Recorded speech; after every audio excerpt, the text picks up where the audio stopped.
Cakes, you are a proponent, I believe, for the Washington Commanders of trading down to acquire more picks. Doesn't necessarily have to be with the first round pick, the number 29 overall, but I would certainly entertain trading back from the second round pick, which is 61. One of the top NFL analysts in the business is ESPN expert Bill Barnwell. Mm-hmm.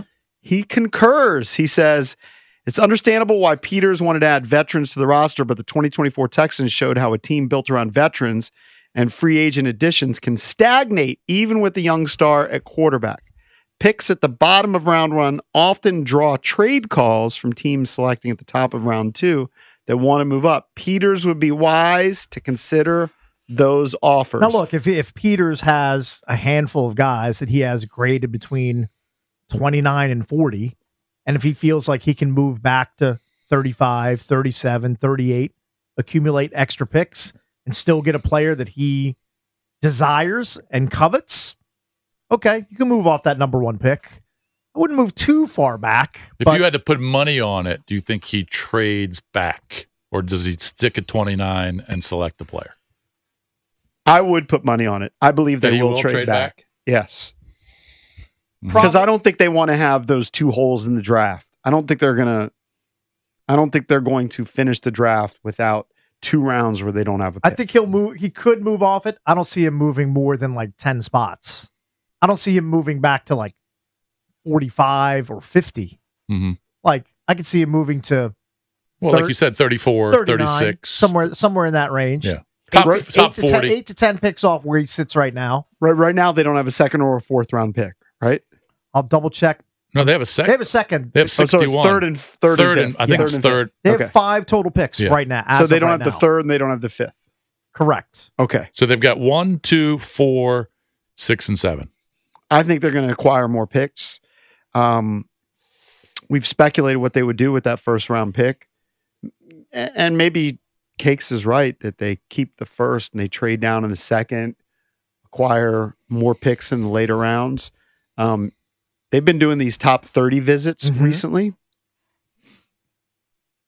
Apparently, they brought in just a massive offensive lineman yesterday. Christian Lichtenhan. How big? 6'9", 330. Well, did you guys see the Florida defensive lineman that was jumping for the vertical? I think he had a vertical of 25 inches. He tipped the scales at well over 400 pounds. Yeah, I think he was like 460. He's a massive human being, and he could still jump like over 2 feet. Like it's pretty impressive. By the way, here are your exact Commanders picks as of right now. Just to fill you in, it's Desmond Watson is who you're talking about, right? 464 pounds from Florida. Right. 464 pounds.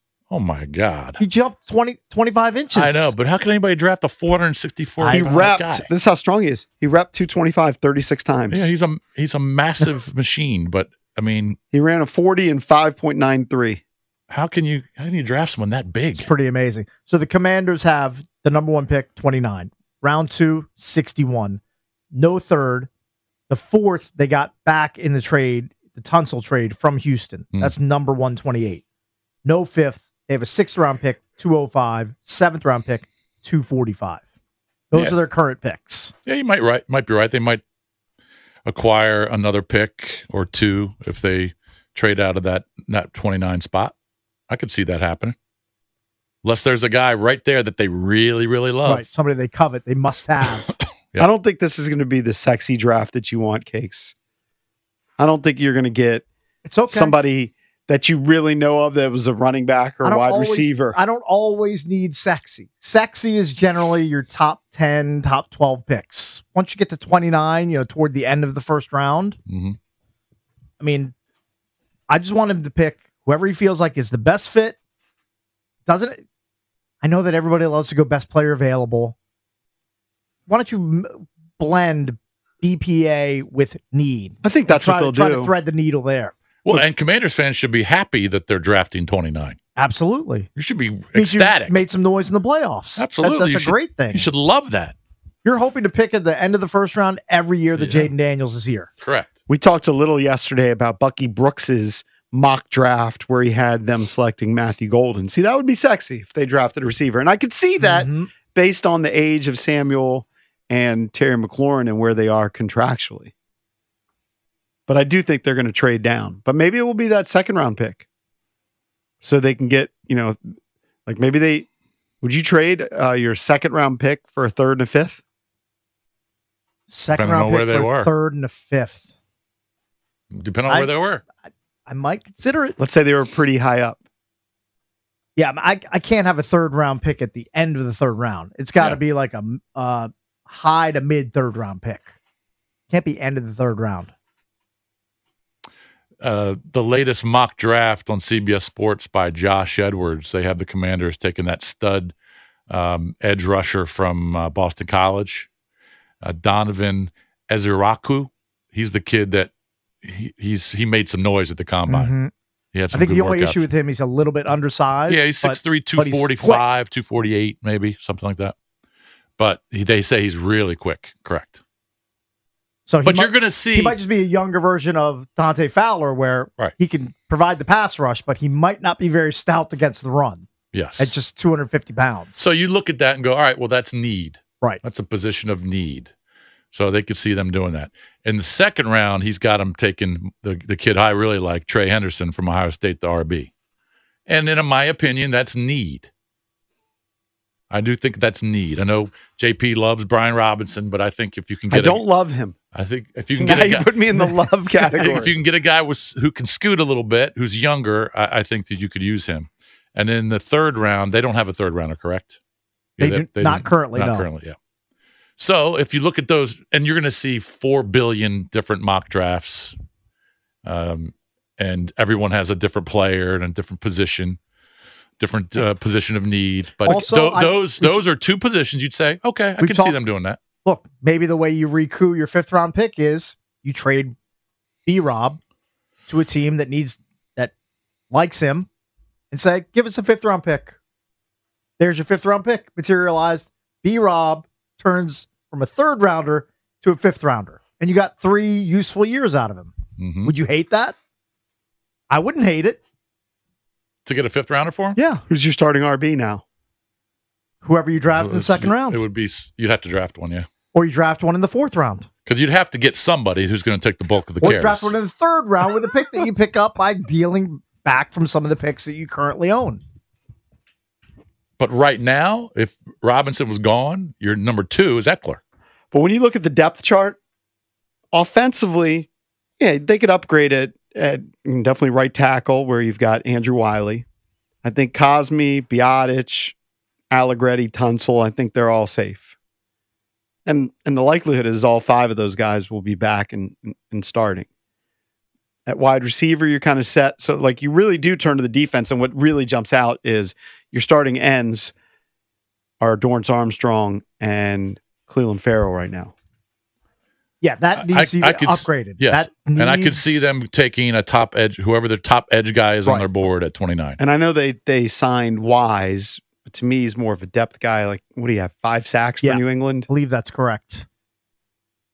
I think what would be fascinating would be just to be in their rooms when they're talking about players they're targeting and what rounds, possibility of trading back to certain teams, what other players are out there that are free agents they're thinking about plucking, what players they really like in the draft. You won't offer your services as an unpaid intern?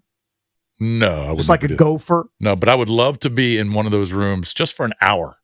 Man, that would be fascinating to kind of see what they're all talking about. Because they're meeting for hours each day. Of course. Hours. That's all they talk about. I mean, the draft is less than a month away. Yeah, and it's looming. And for the next month, they're going to be meeting for hours each day, talking about those players. Mm-hmm. You don't think they're talking about Kevin Willard? They should be. They're not talking about Kevin Willard. You think Kevin Willard's name ever came up? If you ask Adam Peters who's Kevin Willard, he would just have just dumbstruck look on his face. He probably doesn't even know who that person is. I bet you Dan Quinn knows who Kevin Willard is. I don't know. He's a Jersey guy. Maybe. Bald guys stick together. Bald guys do like to stick together. Team Bald. It's true. Peters, I don't know, but I think Dan Quinn definitely knows who K. Will How is. does Max know know. so much about bald guys sticking together? My dad's bald. Okay, there you go. All right. So is that your future? I hope not. You've got a hat on. It comes. Apparently, the hair gene comes from your mother's father, is what I've heard, and he's got a full head of white hair, and he's still kicking. So There you go. that's what we're I hoping don't really for. buy that because I know brothers, okay, biological brothers. Mhm. One has hair, one Yeah. does not have hair. Oh, they yeah. got the same grandma. Yeah, luck of the or whatever draw. you said. Mm-hmm. Yeah, I'm going to hope that Adam Peters doesn't know anything about the Kevin Willard going to Villanova drama. He's too neck deep in getting ready for the draft. Who you talking about? Peters. Yeah, I could see that, but I think Dan Quinn definitely knows who he is. He might, because they are Jersey guys. Yeah, the Jersey boys. And Baldies. Does your Mad Max? Does your dad know who Kevin Willard is? The Bald Club. Probably not. What's your dad into? He's a big Caps guy. We should hang out. I should hang out with your dad. Hell yeah. Mad Max, a ginger. He's a ginger. He's wearing an Ole Kolzig t-shirt. That's right, baby. He's kind of my guy. I don't know. Where'd you go to college? VCU. He's a VCU guy. So he knows Adam Epstein. So Oh, yes, I do. All we do is hire gingers from VCU. Like, Yeah. Maybe we have a pipeline. We have a type, apparently. I don't know. I saw Adam with the new head coach at VCU. Phil Martelli Jr. Yeah. Not surprised. Taking a picture with him yesterday. Anyway, it'd be interesting to see what happens I can here. tell you one person who doesn't know who Kevin Willard is. His name is Kevin McCarthy. Oh, yeah. There's no chance he knows who Kevin Willard is. Right. No chance. I was about to make an outlandish one-way bet, but I've gotten out of that business. Okay. I don't like being on one-way bets where all I can do is lose. Yeah. Well, Out Kevin on those. McCarthy is going to join us next as we talk some movies and some entertainment. So keep it here. Kevin McCarthy next.